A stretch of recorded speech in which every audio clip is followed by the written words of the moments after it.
social media, siya ang sikat na sikat dahil sa ibang level na kanyang pagpapatawa. At lalo na kapag siya ay may ginagaya. And because of his Yata Pares Overload, he will receive the Golden Award as the best comedy series on the Yata Pares of all time. And now, ladies and gentlemen, to receive the awards of our next awardee, ladies and gentlemen, let me call on Malo Piton!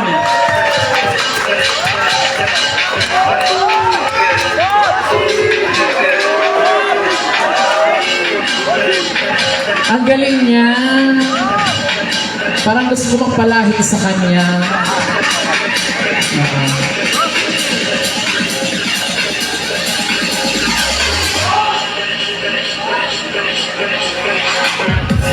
And now, hingin namin ang message from Malupiton.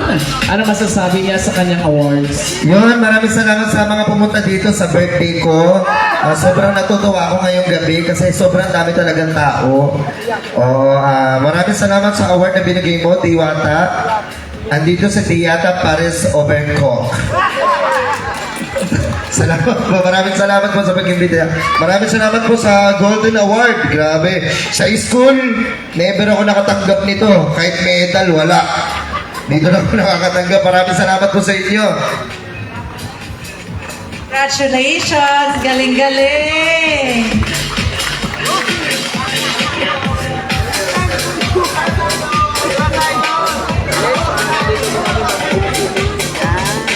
Okay, thank you so much para sa ating second awardee. At syempre, konting commercial lang for our next